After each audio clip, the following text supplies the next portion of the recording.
പുണ്യദർശനം ദർശനം പുണ്യദർശനം ജ്ഞാനാമൃതം നിറയുമാത്മാവിൻ ദർശനം ദർശനം പുണ്യദർശനം പരിതാപമകലുന്ന ദേവസവിധങ്ങളിൽ ജന്മസായുജ്യമാമീ പുണ്യദർശനം ദർശനം പുണ്യദർശനം ദർശനം പുണ്യദർശനം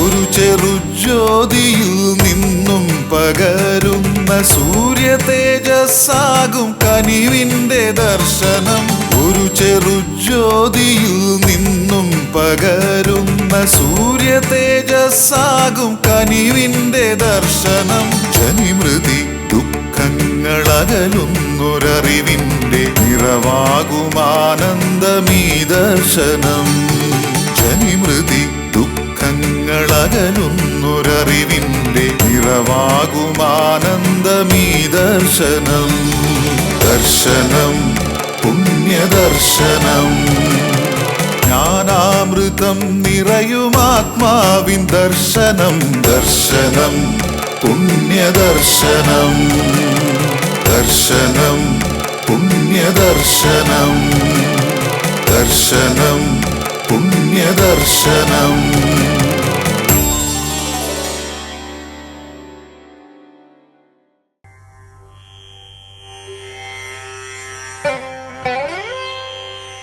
കന്യാകുമാരി ജില്ലയിലെ ഒരു ചെറിയ പഞ്ചായത്ത് ടൗണാണ് തിരുവട്ടാർ. അവിടെയാണ് ആദികേശവ പെരുമാൾ ക്ഷേത്രം സ്ഥിതി ചെയ്യുന്നത്. വിഷ്ണു ഭക്തരെ സംബന്ധിച്ച് വിശേഷപ്പെട്ടതാണ് ഈ സ്ഥലം. ഹൈന്ദവ വിശ്വാസപ്രകാരമുള്ള 108 ദിവ്യദേശങ്ങളിൽ ഉൾപ്പെടുന്ന ക്ഷേത്രമാണ് ഇവിടത്തെ തിരുവട്ടാർ ആദികേശവ പെരുമാൾ ക്ഷേത്രം.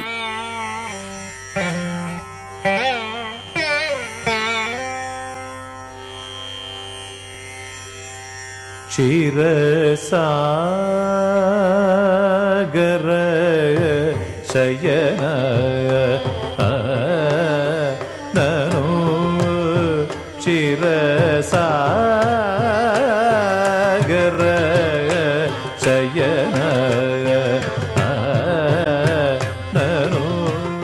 തീർത്ഥാടന കേന്ദ്രം എന്നതിലുപരി പ്രകൃതി സൗന്ദര്യത്തിന്റെ പേരിലും തിരുവട്ടാർ ഏറെ പ്രശസ്തമാണ്. ശാലീന സൗന്ദര്യം വഴിയുന്ന കന്യാകുമാരി ജില്ലയുടെ പ്രത്യേകതകളെല്ലാം തിരുവട്ടാറിലുമുണ്ട്. പഹ്റലി, കൊതലി എന്നീ നദികളുടെ ഇടയിലായിട്ടാണ് തിരുവട്ടാറിന്റെ സ്ഥാനം. തിരു എന്ന തമിഴ് വാക്കിന്റെ അർത്ഥം വിശുദ്ധമായത് എന്നാണ്.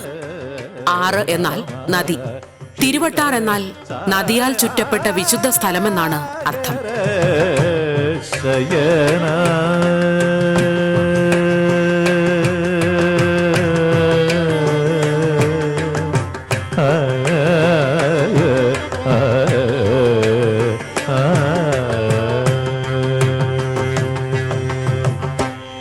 തിരുവട്ടാറിലെ പ്രധാനപ്പെട്ട ആകർഷണം ഇവിടുത്തെ ശ്രീ ആദികേശവ പെരുമാൾ ക്ഷേത്രം തന്നെയാണ്. 18-ാം നൂറ്റാണ്ടിലെ കുഞ്ചൻ നമ്പ്യാരുടെ തുള്ളൽ കൃതികളിൽ തിരുവട്ടാർ ക്ഷേത്രത്തെക്കുറിച്ച് പറയുന്നുണ്ട്.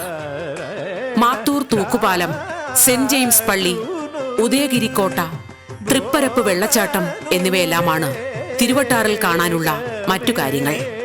പ്രധാനപ്പെട്ടൊരു തീർത്ഥാടന കേന്ദ്രമായതിനാൽ തന്നെ തമിഴ്നാട്ടിന്റെ വിവിധ ഭാഗങ്ങളിൽ നിന്നും തിരുവനന്തപുരത്തു നിന്നും തിരുവട്ടാറിലെത്താൻ സൗകര്യമുണ്ട്. ഒട്ടേറെ വാഹനങ്ങൾ ഇവിടേക്ക് സർവീസ് നടത്തുന്നുണ്ട്. കന്യാകുമാരി റെയിൽവേ സ്റ്റേഷനാണ് തിരുവട്ടാറിന് ഏറ്റവും അടുത്തുള്ളത്. ശീതകാലമാണ് തിരുവട്ടാർ സന്ദർശനത്തിന് ഏറ്റവും അനുയോജ്യമായ കാലാവസ്ഥ. ഇക്കാലത്താണ് സഞ്ചാരികൾ ഏറെയും ഇവിടെ എത്താറുള്ളത്. വേനൽക്കാലവും മഴക്കാലവും അത്ര സുഖകരമാകില്ല. പലപ്പോഴും ശക്തമായ കാറ്റും മഴയും ഉണ്ടാകുന്ന സ്ഥലമാണ് തിരുവട്ടാർ. ഇവിടെ ലേപ്യബിംബമാണ്. ലേപ്യബിംബം എന്ന് പറഞ്ഞു കഴിഞ്ഞാൽ അഷ്ടബൻ ഈ കടുശർക്കര പോലെയുള്ള പല മരുന്നുകളെ കൊണ്ടും കൂട്ടിയിട്ട് ലേപനം ചെയ്യാന്ന് വെച്ചാൽ തേച്ച് പിടിപ്പിച്ച് ഉണ്ടാക്കിയിട്ടുള്ള വിഗ്രഹമാണ്. തേച്ച് പിടിപ്പിക്കുക എന്ന് വെച്ചാൽ അതിനൊരു ബേസ് ഉണ്ടാവണം. ആ ബേസ് ഉണ്ടാവുന്നതാണ് ഈ കരിഞ്ഞാലി എന്ന് പറഞ്ഞ വൃക്ഷത്തിൻ്റെ കാതൽ അതുമ്മയാണ് ഇത് തേച്ച് പിടിപ്പിക്കുക. അങ്ങനെ തേച്ച് പിടിപ്പിച്ച് ഉണ്ടാക്കിയിട്ടുള്ള വിഗ്രഹമാണ് ഇവിടെ ഉള്ളത്. അത് കാലക്രമം കൊണ്ട് 3000 കൊല്ലം പഴക്കവും ഒക്കെ ഉള്ളതാണ് എന്ന് കഥ കേൾക്കണ്ട്. എനിക്ക് അത്രയൊന്നും അതിൻ്റെ ചരിത്രത്തിനെ കുറിച്ചൊന്നും അത്ര രൂപമില്ല, എങ്കിലും കഥ കേൾക്കണ്ട്. അത്രയും പഴക്കമുള്ളതാണെന്ന് വെച്ച് കഴിഞ്ഞാൽ ആ കാലപ്പഴക്കം മാത്രം മതി ഇത് ജീർണത സംഭവിക്കാൻ. ആ ജീർണത പരിഹരിക്കാനുള്ള ബിംബത്തുമ്പലത്തെ ജീർണത പരിഹരിക്കാനുള്ള പണികളാണ് ഇപ്പോൾ ചെയ്തു വരുന്നത്. ഇതിന് ഇപ്പോൾ ഈ ലേപ്യബിംബം എന്ന് പറഞ്ഞു കഴിഞ്ഞാൽ വളരെ അപൂർവമാണ്. ലേപ്യബിംബങ്ങൾ ധാരാളമില്ല, കേരളത്തിലും ധാരാളമില്ല. അപ്പോൾ ലേപ്യബിംബങ്ങൾ ഉണ്ടാക്കുക എന്ന് പറഞ്ഞു കഴിഞ്ഞാൽ വളരെ ക്ലേശകരമായിട്ടുള്ള കാര്യമാണ്. അതിന് കാലതാമസം വരും. അനവധി സാധന സാമഗ്രികൾ ഉണ്ടാക്കേണ്ടതുണ്ട്, പിന്നെ മരുന്നുകളായിട്ട്. ഇത് മാത്രമല്ല, അനവധി ആൾക്കാരുടെ പ്രയത്നം വേണം, സാമ്പത്തികവും വേണം. ഇതൊക്കെ ധാരാളം വേണ്ടതുകൊണ്ട് ഇതിനെ അത്ര പ്രോത്സാഹിപ്പിച്ചും കൊണ്ട് ആളുകൾ ഉണ്ടാക്കില്ല. അപ്പോൾ ശിലയായിട്ടോ ലോഹമായിട്ടോ അങ്ങനെയുള്ള രീതിയിലാണ് ധാരാളം ഈ സർവ്വസാധാരണയായിട്ട് വിഗ്രഹങ്ങൾ ഉണ്ടാക്കി കാണുന്നത്. ഇവിടെ അതിന് വിപരീതമായിട്ട് പഴയ കാലത്ത് രാജാക്കന്മാരുടെയൊക്കെ കാലത്തുള്ളത് കൊണ്ടാവാം അത്രയും കേമമായി വളരെ ഇതായിട്ടുള്ള 28 അടി നീളമുള്ള 22 അടി നീളമുള്ള വിഗ്രഹമാണ്. അത്രയും വലിയ വിഗ്രഹം കേരളത്തിൽ കാണില്ല. അപ്പോൾ എനിക്കിപ്പോൾ ഈ ലേപനബിംബത്തിൻ്റെ പ്രവൃത്തികളും അതിൻ്റെ പണികളും അതിനെ പറ്റിയുള്ള ശാസ്ത്രങ്ങളും ഒക്കെ ഒരു പരിചയം ഉണ്ടാവാൻ ഒരു അടിസ്ഥാനമായിട്ടൊരു ആശ്രയം കാരണങ്ങളുണ്ട്. അത് ഇതിനു മുമ്പുണ്ടായിട്ടുള്ള പരിചയങ്ങളെ കൊണ്ട്, ഇതിനു മുമ്പുണ്ടായിട്ടുള്ളതെന്ന് വെച്ചാൽ അച്ഛൻ്റെ കൂടെ നടന്നുള്ള പരിചയം തന്നെയാണ് പറയണത്. കാസർഗോഡ് ഭാഗത്ത് അനന്തപുരം ക്ഷേത്രമുണ്ട്, ഇതുപോലെ തന്നെ ലേപ്യബിംബമാണ്. അത് പണിയണ രീതിയിലാണ് ആദ്യം ഇടപെട്ട് ശീലം ഉള്ളത്. അങ്ങനെയുള്ള പരിചയം കൊണ്ട് ആണ് കൂടുതൽ ഇതിനെപ്പറ്റി അടുത്ത് വന്നതും പിന്നെ അതിനെ പറ്റി പഠിച്ചിട്ടും ഒക്കെ ഉള്ള രീതിക്കാണ്. ഇപ്പോൾ അത് ജീർണോദ്ധാര പ്രവർത്തനങ്ങൾ അതിൻ്റെ ഏകദേശം അവസാന ഘട്ടത്തിലേക്ക് എത്തി നിൽക്കുകയാണ് ബിംബത്തിൻ്റെ. പിന്നെ മാഹാത്മ്യത്തെക്കുറിച്ചും അങ്ങനെയുള്ള ക്ഷേത്രത്തിൻ്റെ മാഹാത്മ്യവും അതിനെക്കുറിച്ചൊക്കെ ഇവിടെ തന്ത്രി അദ്ദേഹം പറയലുണ്ടായി. മറ്റേ പണിയുടെ വിഷയത്തെക്കുറിച്ച് മാത്രമേ എനിക്കിപ്പോൾ ഇത് അടിസ്ഥാനമായിട്ട് പറയേണ്ടതുള്ളൂ.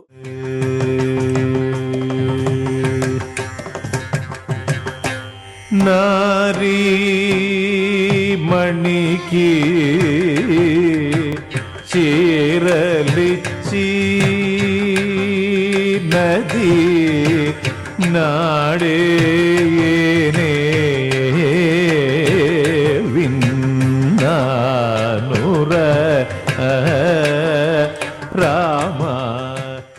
ഈ ക്ഷേത്രത്തെ ആദിധാമസ്ഥലം, ദക്ഷിണ വൈകുണ്ഠം, ചേരനാട്ടിലെ ശ്രീരംഗം, പരശുരാമസ്ഥലം എന്നിങ്ങനെ വ്യത്യസ്ത പേരുകളിൽ വിശേഷിപ്പിക്കുന്നുണ്ട്. തിരുവനന്തപുരത്തെ ശ്രീപത്മനാഭസ്വാമി ക്ഷേത്രത്തിലേതുപോലെ അനന്തശയന രൂപത്തിലാണ് തിരുവട്ടാർ ആദികേശവ പെരുമാളിന്റെയും വിഗ്രഹപ്രതിഷ്ഠ സ്ഥാപിച്ചിട്ടുള്ളത്. ഈ ക്ഷേത്രത്തിൽ നവീകരണത്തിൻ്റെ ഘട്ടങ്ങൾ ഓരോന്നായിട്ട് പൂർത്തീകരിച്ച് കൊണ്ടുവരികയാണ്. അതിൽ ഇപ്പോൾ അകത്തെ ലേപനങ്ങൾ, അതായത് ആദികേശവ ക്ഷേത്രത്തിലുള്ള അറ്റകുറ്റപ്പണികൾ നടന്നുകൊണ്ട് ഏകദേശം പൂർത്തിയാവുന്ന ഒരു ഘട്ടത്തിലേക്ക് നീങ്ങിക്കൊണ്ടിരിക്കുന്ന ഈ അവസരത്തിൽ ഇവിടെ എത്തിച്ചേർന്ന എല്ലാവർക്കും എൻ്റെ സ്വാഗതം. ആദികേശവ ക്ഷേത്രം പത്മപുരാണം തുടങ്ങിയ പഴയ പുരാണ ഗ്രന്ഥങ്ങളിലും പഴയ കാലഘട്ടങ്ങളിലുള്ള കവിതകളും കഥകളി പാട്ടുകളിലുമൊക്കെ പ്രസിദ്ധമേറിയ ഒരു ക്ഷേത്രമാണ് ഇപ്പോൾ നമ്മൾ നിൽക്കുന്നത്. നാരായണ ആലയം എന്ന് വിസ്തരിക്കപ്പെടുന്ന ഒരു ക്ഷേത്രവും കൂടെയാണ് ഇത്. പത്മനാഭനെക്കാട്ടിലും പഴമയാർന്ന ഒരു ക്ഷേത്രവും കൂടിയാണ് ആദികേശവ ക്ഷേത്രം എന്ന് അഭിമാനപൂർവ്വം അറിയിക്കുന്നു. ഓരോ ഭക്തജനങ്ങളും ഈ ക്ഷേത്രത്തിൽ ശിവാലയ ഓട്ടത്തിൻ്റെ അന്ത്യഘട്ടത്തിൽ, അതായത് 12 ആലയങ്ങൾ പ്രദക്ഷിണം കഴിഞ്ഞാൽ ഇവിടെ വന്നാണ് ശിവാലയ ഓട്ടം അവസാനിക്കാറ്. അങ്ങനൊരു ഒരു ആചാരം കൂടെ നിലനിൽക്കുന്നുണ്ട്. ഈ ക്ഷേത്രത്തിൽ ഞങ്ങൾക്ക്, അതായത് ഞങ്ങളുടെ കുടുംബാംഗങ്ങൾക്ക് പല നൂറ്റാണ്ടുകളായി തന്ത്രം ചെയ്തു വരാനുള്ള ഒരു ഭാഗ്യം കിട്ടുകയും ആ ഭാഗ്യം ഇന്ന് വരെ മുടങ്ങാണ്ട് നിലനിർത്തിക്കൊണ്ടു പോകുന്ന ഒരു അംഗവും കൂടിയാണ് ഞാൻ. അതിലേറെ അഭിമാനിക്കാനുള്ളതാണ്. ഈ ക്ഷേത്രങ്ങളെക്കുറിച്ച് പറയുകയാണെങ്കിൽ അക്ഷരമാലകൾ കൊണ്ട് വർണ്ണിക്കാവുന്നതിലധികം ഉണ്ട്. അത് സമയം തീരെ ചുരുങ്ങിയത് കാരണം നമുക്ക് പറഞ്ഞു തീർക്കാൻ ആവില്ല. അത്ര പുരാണമായ പ്രസിദ്ധമായ ഒരു ക്ഷേത്രമാണ്. സ്ഥലം കൊണ്ടും അതിൻ്റെ സാന്നിധ്യം കൊണ്ടും അതിൻ്റെ ജിയോഗ്രഫിക്കൽ പൊസിഷനിങ് കൊണ്ടും ഈ ക്ഷേത്രം മഹാക്ഷേത്രമായി രൂപപ്പെട്ടിരിക്കുന്നതാണ് പഴയകാലം തൊട്ട്. തിരുവട്ടാറെന്ന് വട്ടാറിനകത്ത് വസിക്കുന്ന ആദികേശവൻ, അതായത് ഈ അമ്പലത്തിൻ്റെ സ്ഥിതി ഭൂപ്രപഞ്ചം വെച്ച് നോക്കുകയാണെങ്കിൽ ഇത്തിരി ഉയർന്നാണ്. അത് തന്നെയാണ് ഈ ക്ഷേത്രത്തിൻ്റെ പ്രസിദ്ധവും അത്ര ഉയർച്ചയും ഉള്ള ഒരു എന്താ പറയുക ക്ഷേത്രവും കൂടെയാണ് നമ്മുടെ ആദികേശവൻ വസിക്കുന്നത്. തിരുവട്ടാർ ആദികേശവ പെരുമാളിന്റെ വിശേഷങ്ങളുമായി പുണ്യദർശനം ഇടവേളയ്ക്ക് ശേഷം.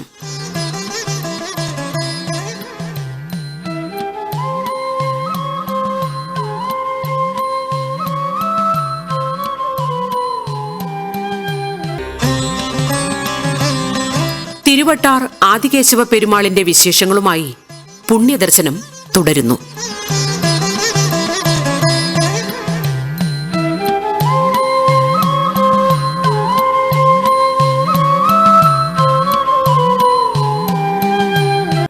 പത്മനാഭസ്വാമി ക്ഷേത്രത്തിലെ പ്രതിഷ്ഠ കിഴക്കോട്ട് അഭിമുഖമാണെങ്കിൽ ആദികേശവന്റേത് പടിഞ്ഞാറ് ദിശയിലേക്കാണെന്നതാണ് ഈ രണ്ട് അമ്പലങ്ങളുടെയും മറ്റൊരു പ്രത്യേകത. പത്മനാഭസ്വാമി ചന്ദ്രദേവന് മുന്നിൽ പ്രത്യക്ഷനായി എന്നതുപോലെ ഇവിടെയും ആദികേശവൻ ചന്ദ്രഭഗവാന് മുന്നിൽ പ്രത്യക്ഷനായെന്ന ഐതിഹ്യവുമുണ്ട്. പത്മനാഭസ്വാമി ചന്ദ്രാസ്മയ ദിക്കും സൂര്യോദയ ദിക്കുമായ കിഴക്ക് ദിക്കിലേക്കും ആദികേശവ സ്വാമി സൂര്യാസ്തമയ ദിക്കുമായ പടിഞ്ഞാറ് ദിക്കിലേക്കും ദർശനമായി പരസ്പര അഭിമുഖമായി വാഴുന്നു. പത്മനാഭസ്വാമിയുടെ പ്രതിഷ്ഠയ്ക്ക് ഭീമാകാരമായ ശരീരവും തിരുവട്ടാറിൽ ചെറിയ വിഗ്രഹവുമാണ് പ്രതിഷ്ഠ. ഏതാണ്ട് 3000 വർഷം മുമ്പ് പഴക്കമുള്ളൊരു ജനപദത്തിലെ ഇത്തരം ഉയർന്നൊരു ചിന്താഗതി നിലനിന്നിരുന്നു എന്ന് പറയുന്നത് വളരെ അതിശയോക്തികരവും ഒരു തരം അത്ഭുതകരവുമാണ്. കാരണം ഇതിൻ്റെ സങ്കല്പം എന്ന് പറയുന്നത് ആദികേശവ ക്ഷേത്ര സങ്കല്പത്തിലെ ഈ പ്രപഞ്ച സൃഷ്ടി എങ്ങനെയാണ്, ഈ പ്രപഞ്ചത്തെ ആര് സൃഷ്ടിക്കുന്നു, എങ്ങനെ സൃഷ്ടിക്കുന്നു, അല്ലെ എന്ത് സൃഷ്ടിക്കുന്നു എന്ന് പറയുന്ന ഒരു വൈകാരിക ഭാവം അന്ന് നിലനിന്നിരുന്നു എന്ന് പറഞ്ഞാൽ അതിൻ്റെ സങ്കല്പത്തിലാണ് ഈ ക്ഷേത്രത്തിൻ്റെ തുടക്കം അല്ലെങ്കിൽ ക്ഷേത്രത്തിൻ്റെ പ്രതിഷ്ഠകൾ തന്നെ. ആ കാലഘട്ടത്തുണ്ടായിരുന്ന രാജാക്കന്മാരിതിനെ അല്ലെങ്കിൽ ഭരണാധികാരികൾ ഇതിനെ സംരക്ഷിച്ചു വന്നിരുന്നു. ഇന്ന് കേരളത്തിൽ നിന്ന് ഇത് ബൈഫർക്കേറ്റ് ചെയ്ത് തമിഴ്നാട്ടിലേക്ക് മാറിയപ്പോൾ ഭരണ സംവിധാനത്തിനുണ്ടായിരിക്കുന്ന മാറ്റങ്ങൾ കൊണ്ടും ആചാരാനുഷ്ഠാനങ്ങളിൽ വന്നിരിക്കുന്ന വീഴ്ചകളും കൊണ്ടും അന്വേഷണത്തിൻ്റെ കുറവുകൾ കൊണ്ടും വളരെയധികം ഡിപ്ലിക്കേറ്റ് ചെയ്തു എന്ന് പറഞ്ഞാൽ മോശമായൊരവസ്ഥയെത്തി. അതിന് മനസ്സിൽ വിഷമമുണ്ടാക്കിയിട്ടാണ് ഞങ്ങളെല്ലാവരും കൂടെ ചെന്ന പ്രോജക്റ്റ് ഉണ്ടായത്. അത് തുടങ്ങിയെങ്കിലും ഈ വർഷം, അതായത് ഒരു കഴിഞ്ഞൊരു 2-2.5 വർഷങ്ങളായിട്ടാണ് വളരെ ഭംഗിയായിട്ട് അത് കുറേ കൂടെ മെച്ചപ്പെട്ട രീതിയിൽ എത്താൻ തുടങ്ങിയത്. ഗവൺമെൻറ് ഓഫ് തമിഴ്നാടിൻ്റെ സാമാന്യത്തിലേറെ സപ്പോർട്ടുണ്ടെങ്കിലും വേണ്ടത്ര മാനേജ്മെൻറ്റ് പോരായ്മ കൊണ്ട് പലതും വീഴ്ചകളുണ്ടെങ്കിലും ഇപ്പോൾ ഓരോരുത്തരും മുൻപോട്ട് വന്ന് സ്പോൺസർ ചെയ്ത് കാര്യങ്ങൾ ഇപ്പോൾ നടക്കുന്നു. മൂലസ്ഥാനം തൊട്ട് ഔട്ടർ പ്രകാരം വരെയോ അല്ലെങ്കിൽ ആ ടൗൺഷിപ്പ് വരെയോ ഡെവലപ്പ് ചെയ്യുന്നൊരു കാര്യമായിരുന്നു അന്നത്തെ പ്രോജക്റ്റിലുണ്ടായിരുന്നത്. അതിലാദ്യം ചെയ്യേണ്ടിയിരുന്നത് അല്ലെങ്കിൽ ചെയ്തു തുടങ്ങിയിരിക്കുന്ന ഇപ്പോൾ മൂലവിഗ്രഹത്തിൻ്റെ പാടുകേടുകൾ തീർക്കുക. അതാണ് ഇപ്പം ഇന്നിവിടെ നടന്ന ഒരു ചടങ്ങ് എന്ന അർത്ഥത്തിൽ അതിൻ്റെ തുടർച്ചയായൊരു ചടങ്ങാണ്. തിരുവട്ടാറിലെ വിമാനഗോപുരമായ അഷ്ടാക്ഷര വിമാനവും വളരെ ചെറുതാണ്. ഈ ക്ഷേത്രത്തിലെ മറ്റൊരു പ്രതിഷ്ഠയാണ് ലക്ഷ്മി ദേവി. ലക്ഷ്മി ദേവിയെ മരതകവല്ലി നാച്ചിയാർ എന്ന പേരിലാണ് ഇവിടെ അറിയപ്പെടുന്നത്. ദേവിയുടെ നിറം മഞ്ഞ കലർന്ന ചുവപ്പാണെങ്കിലും ഇവിടെ പച്ച നിറത്തിലാണ് പ്രതിഷ്ഠിച്ചിരിക്കുന്നത്. മരതകം പച്ച നിറമാണ്, അതായത് വൈഷ്ണവി ദേവിയുടെ നിറം. അതുകൊണ്ട് തന്നെ ഇവിടെ ലക്ഷ്മി ദേവിക്ക് വൈഷ്ണവിയുടെ ശക്തിയാണുള്ളത് എന്നുമാണ് വിശ്വാസം.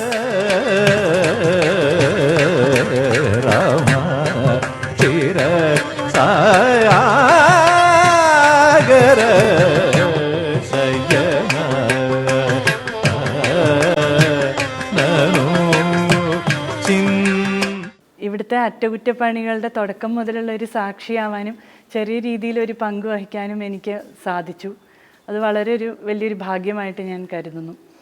അതുപോലെ തന്നെ ഇവിടുത്തെ പ്രതിഷ്ഠ, കടും ശർക്കര യോഗം എന്നൊക്കെ ഞാൻ ജസ്റ്റ് ഒന്ന് കേട്ടിട്ടേ ഉണ്ടായിരുന്നുള്ളൂ. അതെന്താണെന്നൊക്കെ മനസ്സിലാക്കാനും ഒക്കെ എനിക്ക് ചെറുതായിട്ട് സാധിച്ചു. അത് വളരെ അപൂർവമായിട്ടേ സാധിക്കാറുള്ളൂ. നേരത്തെ പറഞ്ഞതുപോലെ അത് വളരെ അപൂർവമായിട്ട് നടക്കുന്ന ഒരു കാര്യമാണ്. അപ്പോൾ അത് കാണാൻ സാധിക്കുക എന്ന് പറയുന്നത് തന്നെ വളരെ വലിയൊരു ഭാഗ്യമായിട്ട് ഞാൻ കരുതുന്നു. ഞാനൊരു ഡോക്ടറാണ്. അപ്പോൾ എനിക്ക് മറ്റൊരു കാര്യം എന്നെ അത്ഭുതപ്പെടുത്തിയത് ഹ്യൂമൻ അനാറ്റമിയുടെ ആ ശാസ്ത്രീയ വശങ്ങളൊക്കെ നല്ലപോലെ ഫോളോ ചെയ്തുകൊണ്ട് തന്നെയാണ് ഈ കടും ശർക്കര യോഗം ഉണ്ടാക്കിയിരിക്കുന്നതായിട്ട് എനിക്ക് മനസ്സിലാക്കിയത്. മനുഷ്യകുലത്തിന് അത്യധികം ആപത്തുകൾ വരുത്തിവെച്ച കേസി എന്ന അസുരനുമായി ആദികേശവ പെരുമാൾ യുദ്ധം ചെയ്യുകയും അവസാനം അസുരനെ യുദ്ധത്തിൽ തോൽപ്പിച്ച് അയാളുടെ ശരീരത്തിൽ കിടന്നുറങ്ങുകയും ചെയ്തു. ഈ സമയത്ത് കേസിയുടെ പത്നി ആസുരി ഗംഗാദേവിയെ പ്രാർത്ഥിച്ച് ഭഗവാനിൽ നിന്ന് തന്റെ ഭർത്താവിനെ രക്ഷിക്കണമെന്ന് കേണപേക്ഷിച്ചു. ഈ രോദനം കേട്ട മാത്രയിൽ തന്നെ ഗംഗയും താമ്രപർണി നദിയും ഒരുമിച്ചൊഴുകി വളരെ വേഗത്തിൽ കേസിയുടെ പുറത്തുറങ്ങുന്ന ഭഗവാനെ കണ്ടെത്തി. രണ്ട് നദികളെയും ഒരുമിച്ച് കണ്ട മാത്രയിൽ തന്നെ ഭഗവാൻ ഭൂമിദേവിയോട് ആ പ്രദേശത്തെ ഒന്നുയർത്താൻ ആവശ്യപ്പെട്ടു. ഭൂമിദേവി ആ പ്രദേശത്തെ ഉയർത്തിയത് കാരണം അവിടെ പ്രളയം സൃഷ്ടിക്കാൻ രണ്ട് നദികൾക്കുമായില്ല. പകരം ഭഗവാന്റെ ചുറ്റിനുമൊഴുകി അവിടത്തെ ആരാധിച്ചു. അതേസമയം എപ്പോഴാണോ രണ്ടു നദികളും കേസിയുടെ ശരീരത്തിൽ സ്പർശിച്ചത് അപ്പോൾ തന്നെ കേസിക്ക് നിർമ്മലത്വം കൈവരികയും മുക്തി പ്രാപിക്കുകയും ചെയ്തു. അതുകൊണ്ടാണ് ഭഗവാനെ ഇവിടെ ആദികേശവ പെരുമാൾ എന്നറിയപ്പെടുന്നത്. ഇത്ര പുരാതനമായ ഇത്ര മഹിമയുള്ള ഈ ആദികേശവ പെരുമാൾ ക്ഷേത്രത്തിലെ മൂലവിഗ്രഹം ചെയ്യാനായിട്ട് എന്നെ കൊണ്ട് തോന്നിപ്പിച്ചത്, അതായത് ഇച്ഛാശക്തി, ആ മഹാമായയായ ഭഗവതി തന്നെയാണ്. എൻ്റെ സർവസ്വമാണ് ഭഗവതി. ഇച്ഛാശക്തി എന്നിൽ ഉളവാക്കിയ ആ ഭഗവതി ഇങ്ങനെ ഒരു മഹത്തായ കോടി ജന്മം പുണ്യം ചെയ്താൽ ഇത് ചെയ്യാൻ പറ്റുള്ളൂ. അതിനെന്നെ അനുഗ്രഹിച്ച ഗുരുകാരണവന്മാർ, അവർക്കൊക്കെ അതാണ് ഈ ഇച്ഛാശക്തി ഈ അമ്പലത്തിനെ സംബന്ധിച്ചിടത്തോളം. പിന്നെ ജ്ഞാനശക്തി. ശരി, വിഗ്രഹം ചെയ്യണം. ഒരു അമ്പലത്തിൻ്റെ മൂലാധാരം എന്ന് പറയുന്നതാണ് വിഗ്രഹം. വിഗ്രഹം ശരിയാക്കിയിട്ടേ ഈ മോടികൾ പിടിപ്പിക്കാൻ പറ്റുള്ളൂ. കൊടിമരത്തിൻ്റെ കാര്യമാണെങ്കിലും ഇപ്പോൾ സാധാരണ നടക്കുന്ന ആർച്ചിൻ്റെ കാര്യം, അങ്ങനത്തെ സാധനങ്ങളല്ല ഇവിടെ നടത്തേണ്ടത്. ശാസ്ത്രീയമായിട്ട് ആദ്യം ശ്രീ ആദികേശവൻ്റെ വിഗ്രഹം ശരിയാക്കാനായിട്ടുള്ള മഹാഭാഗ്യം അത് ചെയ്തിട്ട് വേണം അടുത്ത സ്റ്റെപ്പ് എന്ന് ഞങ്ങൾ വിചാരിച്ചു. ബ്രഹ്മബീജം വിടർത്തും സഹസ്രദളങ്ങളിൽ സാന്ദ്രഗഭീരമാം ഗായത്രി പകർന്നും ഓം തത്സവിതുർവരേണ്യം ഭർഗോ ദേവസ്യ ധീമഹി ധിയോ യോ ന പ്രചോദയാത് സാന്ദ്രഗഭീരമാം ഗായത്രി പകർന്നും ശ്രീപത്മനാഭനെ നിത്യവും സേവിക്കും. തിരുവട്ടാർ ആദികേശവ പെരുമാളിന്റെ വിശേഷങ്ങളുമായി പുണ്യദർശനം ഇടവേളയ്ക്ക് ശേഷം.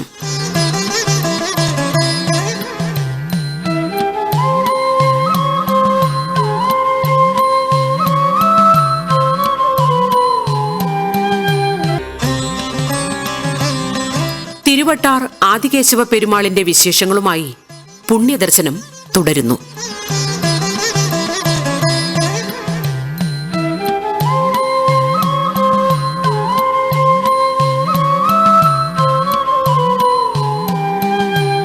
ഇപ്പോഴും ക്ഷേത്രം ഭൂനിരപ്പിൽ നിന്ന് ഉയരത്തിൽ സ്ഥിതി ചെയ്യുന്നത് കാണാനാവുന്നതാണ്.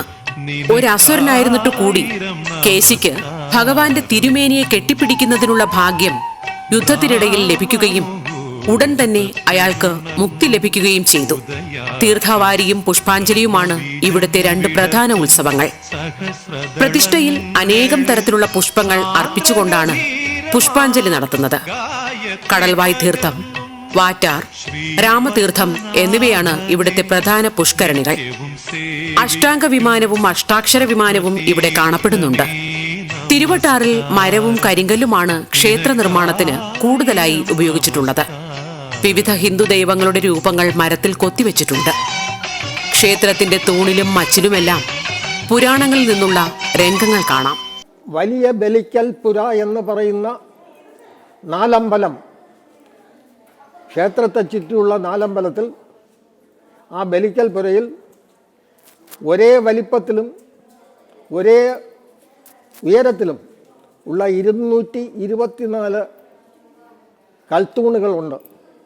ഈ ഓരോ കൽത്തൂണിലും 4 വശങ്ങളിലായിട്ട് ഓരോ വശത്തും 3 പാനൽ വീതം ഒരു കൽത്തൂണിൽ 12 ശില്പങ്ങളുണ്ട്. ഈ ശില്പങ്ങളെല്ലാം ഒന്നിനൊന്ന് വ്യത്യാസപ്പെട്ടതാണ്. ആ ശില്പങ്ങളിൽ സ്ത്രീകളുടെ രൂപങ്ങൾ, യുവതികളുടെ രൂപങ്ങൾ, ക്ഷേത്രത്തിൽ പ്രവർത്തിക്കുന്ന ജോലിക്കാരുടെ രൂപങ്ങൾ, വൃക്ഷങ്ങൾ, ലതകൾ, സർപ്പങ്ങൾ, മൃഗങ്ങൾ, ഇങ്ങനെ ഒരു കാലത്ത് ഭൂതലത്തിൽ ജീവിച്ചിരുന്ന എല്ലാ ജീവജാലങ്ങളുടെയും ശില്പങ്ങൾ ഈ പാനലുകളിൽ കാണാം. അങ്ങനെ ഒരു തൂണിൽ 12 പാനൽ വീതം 224 തൂണിലും കൂടി എത്ര പാനലുണ്ടെന്ന് കണക്കാക്കിയാൽ നാം അത്ഭുതപ്പെട്ടു പോകും. അതിനുശേഷം ക്ഷേത്രത്തിനകത്തുള്ള മണ്ഡപങ്ങളിൽ ഉദ്ദേശം 1000-ൽ കൂടുതൽ ശില്പങ്ങളുണ്ട്. ഈ ശില്പങ്ങളെല്ലാം പലതരത്തിൽപ്പെട്ട, അതായത് മുൻകാലത്ത് ഈ നാട്ടിൽ ജീവിച്ചിരുന്ന സ്ത്രീ പുരുഷന്മാരുടെയും പക്ഷിമൃഗാദികളുടെയും സസ്യലതാദികളുടെയും എല്ലാം ചിത്രങ്ങൾ മനോഹരമായി രേഖപ്പെടുത്തിയ ഒരു ആർട്ട് ഗ്യാലറി തിരുവട്ടാർ ക്ഷേത്രത്തിലുണ്ടെന്ന് പറഞ്ഞാൽ അത് തെറ്റായിട്ട് വരികയില്ല. അത് പരമാർത്ഥമാണ്. ഇത്രത്തോളം സുന്ദര ശില്പങ്ങൾ ഉൾക്കൊള്ളുന്ന ഒരു മഹാക്ഷേത്രത്തിനെ നമുക്ക് അജന്തയിലോ എല്ലോറയിലോ ഉള്ള ഗുഹകളിൽ മാത്രമേ കാണാൻ കഴിയുള്ളൂ. അപ്പോൾ ഇന്ന് ക്ഷേത്രത്തിൻ്റെ നേരെ നടയിൽ കാണുന്ന രതിമന്മഥന്മാർ അതൊരു പ്രത്യേക ടൈപ്പാണ്. നേരെ നടയിൽ ദേവൻ്റെ മുമ്പിൽ മന്മഥനും രതിയും, അത് കഴിഞ്ഞ നടവാതിലിൽ കൃഷ്ണൻ്റെ വിലാസം എന്ന് പറഞ്ഞാൽ വസ്ത്രാപഹരണം, ഗോപി വസ്ത്രാപഹരണം, ഇങ്ങനെയുള്ള ദാരുശില്പങ്ങൾ. അത് കഴിഞ്ഞ് സഭാമണ്ഡപം എന്ന് പറയുന്ന ആ ഒരു മണ്ഡപത്തിൽ പുരാണ ചിത്രങ്ങൾ ഉൾക്കൊള്ളുന്ന ഓരോ തൂണിലും പ്രത്യേകം ദൃശ്യങ്ങൾ. ഇങ്ങനെ നോക്കുകയാണെങ്കിൽ ലക്ഷക്കണക്കിന് ശില്പങ്ങൾ ഈ ക്ഷേത്രത്തിനകത്തുണ്ട്. പക്ഷേ അതിൻ്റെ പരിപാലനത്തിലുള്ള വ്യത്യാസം കൊണ്ടും മറ്റുമൊക്കെ പലതിനും കേട് സംഭവിച്ചിട്ടുണ്ട്. ഇന്നല്ലെങ്കിൽ നാളെ യുനെസ്കോ ഏറ്റെടുത്ത് ഈ ശില്പങ്ങളെ സൂക്ഷിക്കേണ്ട ഒരവസ്ഥ വരുമെന്നുള്ളതിന് യാതൊരു സംശയവുമില്ല. തിരുവട്ടാർ ആദികേശവ ക്ഷേത്രത്തിൽ ഇപ്പോൾ പുനരുദ്ധാരണ കർമ്മങ്ങൾ നടന്നുകൊണ്ടിരിക്കുന്നു. ബിംബത്തിന്റെ നവീകരണ പ്രവർത്തനം പുരോഗമിക്കുന്നു. ക്ഷേത്രത്തിൽ പുതുതായി സ്ഥാപിക്കുന്നതിലേക്കായി കൊടിമരത്തിനുള്ള മരം ക്ഷേത്ര അങ്കണത്തിൽ എത്തിച്ചു കഴിഞ്ഞു. പണികൾക്ക് നേതൃത്വം നൽകുന്നത് ശ്രീ വേഴപ്പറമ്പ് ബ്രഹ്മത്തൻ നമ്പൂതിരിപ്പാട് അവറുകളാണ്. അദ്ദേഹത്തിൻ്റെ മേൽനോട്ടത്തിൽ അനേകം ക്ഷേത്രങ്ങളിൽ ഈ ലേപ്യബിംബങ്ങളും ദാരുബിംബങ്ങളും ഒക്കെ ചെയ്യാനുള്ള ഭാഗ്യം സിദ്ധിച്ചിട്ടുണ്ട്. അങ്ങനെ ഒരവസ്ഥയിലാണ് ഇവിടെ ആദികേശവൻ്റെ വിഗ്രഹ നിർമ്മാണത്തിന് ഒരുങ്ങിയത്. തുടക്കത്തിൽ ഇതിൻ്റെ സാങ്കേതികപരമായിട്ടുള്ള മരുന്നുകളൊക്കെ സംഘടിപ്പിക്കുക എന്നുള്ളത് വളരെ ബുദ്ധിമുട്ടുള്ള കാര്യങ്ങളാണ്. ആയതുകൊണ്ട് ഇന്നത്തെ കാലത്ത് ഇതുപോലെയുള്ളൊരു ബിംബനിർമ്മാണം വളരെ അപൂർവമായിട്ടേ നടത്താറുള്ളൂ. ഇതിലെ മരുന്നുകൾ പലതും അതാത് കാലാവസ്ഥയിൽ ഉണ്ടാകുന്ന മരുന്നുകളാണ്. അത് വനങ്ങളിൽ നിന്നും സമുദ്രങ്ങളിൽ നിന്നും മലകളിൽ നിന്നും പുഴകളിൽ നിന്നും നദികളിൽ നിന്നുമൊക്കെ ശേഖരിക്കുന്ന മരുന്നുകളാണ് പലതും. ചില കായ ഇനത്തിലുള്ള മരുന്നുകളെല്ലാം അതാത് കാലാവസ്ഥ അനുസരിച്ച് നമുക്ക് സുലഭമായിട്ട് കിട്ടുകയുള്ളൂ. എന്നാൽ ഇവിടത്തെ സംബന്ധിച്ചോളം ആവശ്യത്തിലധികമുള്ള മരുന്നുകൾ കൃത്യസമയത്ത് തന്നെ ശേഖരിച്ച് വയ്ക്കാനായിട്ട് സാധിച്ചു. ഇത് കരിങ്ങാലി, ദേവതാരം, അകില്, ചന്ദനം, പ്ലാവ് ഇങ്ങനെയുള്ള വസ്തുക്കൾ കൊണ്ടാണ് ഇതിൻ്റെ അസ്ഥി കെട്ടിയുണ്ടാക്കുന്നത്. അതിൽ പഴുത്ത തേങ്ങയുടെ ചകിരി കൊണ്ട് നാഡീബന്ധനം ചെയ്ത് അതിൽ ആണ് ലേപന പ്രക്രിയ നടക്കുന്നത്. ഏകദേശം 100 ചില്ലുവാനും മരുന്നുകൾ ഈ ലേപന പ്രക്രിയയ്ക്ക് വേണ്ടി ഉപയോഗിക്കുന്നുണ്ട്. അത് പലതും ഉണക്കിപ്പൊടിക്കുകയും ചതച്ച് ശരിയാക്കുകയും ചിലത് വേവിച്ച കഷായ രൂപത്തിലാക്കി മരുന്നുകളുടെ കൂടെ അരച്ചെടുക്കുന്നതാണ് ഇതിൻ്റെ പ്രക്രിയ. അത് 1-2 ദിവസം അരച്ചാൽ പോരാ, ചിലത് 10 ദിവസം, 15 ദിവസം, 20 ദിവസം, 30 ദിവസം ഇങ്ങനെ അരയ്ക്കേണ്ട മരുന്നുകളാണ്. അത് ഓരോ ലേപനത്തിൻ്റെ ഇത് അനുസരിച്ചാണ്, ഓരോ മൂർത്തികളുടെയും ഭാവങ്ങൾക്കനുസരിച്ചാണ് ഇതിൻ്റെ ലേപനം നടക്കുന്നത്. ഇവിടത്തെ സംബന്ധിച്ചോളം ഏകദേശം 3 ലേപനം കൊണ്ട് ഏകദേശം ഇവിടുത്തെ പണികൾ പൂർത്തിയാകും. ഇപ്പോൾ കേരളത്തിലുള്ളതിൽ ഏറ്റവും വലിയ ബിംബമാണ് ഈ ഇവിടുത്തെ ആദികേശവൻ്റെ വിഗ്രഹം. സാമാന്യമായിട്ടുള്ള പണികളുടെ ചാതുര്യം അത് കണ്ടാലേ മനസ്സിലാകുകയുള്ളൂ. സപ്തസ്വരങ്ങളും സപ്തവർണ്ണങ്ങളും ശില്പകലാസിദ്ധി വൈഭവവും തത്തിക്കളിക്കുമീ. വളരെ പൗരാണികമായ ഈ ക്ഷേത്രത്തിലെ ഏകദേശം 410ഓളം വർഷങ്ങൾക്ക് മുൻപ് ആണ് ബിംബത്തിൻ്റേതായിട്ടുള്ള അറ്റകുറ്റപ്പണികളൊക്കെ നടന്നിട്ടുള്ളതെന്നാണ് അറിയുന്നത്. കാലപ്പഴക്കങ്ങൾ കൊണ്ടുണ്ടായിട്ടുള്ള ഈ കേടുപാടുകൾ നികത്തുന്നതിലേക്ക് വേണ്ടിയിട്ടാണ് ഈ ചടങ്ങുകൾ, ബിംബത്തിൻ്റെ പണികൾ നടക്കുന്നത്.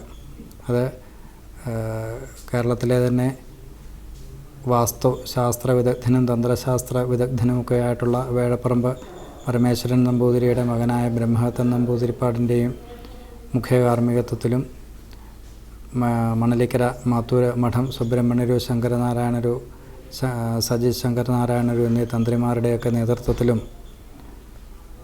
നടന്നു വരുന്ന ഈ ബിംബത്തിൻ്റെ നവീകരണ ക്രിയാഭാഗങ്ങളിലൊക്കെ അല്പം ചില ക്രിയാഭാഗങ്ങളുമൊക്കെ ചെയ്യാൻ കഴിയുന്നതിലും ഒക്കെ വളരെ ഭാഗ്യമായിട്ട് കരുതുകയാണ്. ഗോപുരനടയിൽ വന്നെത്തുമ്പോഴേക്കും കൊടിയേറ്റം തത്തിക്കളിക്കുമീ. തിരുവട്ടാർ ആദികേശവ പെരുമാളിന്റെ അനുഗ്രഹം ഏവർക്കും ഉണ്ടാകട്ടെ എന്ന പ്രാർത്ഥനയോടെ പുണ്യദർശനത്തിന്റെ ഈ ഒരു അധ്യായം ഇവിടെ പൂർണ്ണമാകുന്നു. പൈങ്കുനി ഉത്സവമോ മുറജപവും ഓംകാരമായി ഹരിചന്ദനഗന്ധമായി ഓളം തുളുമ്പുമീ സന്നിധിയിൽ. ഓംകാരമായി ഹരിചന്ദനഗന്ധമായി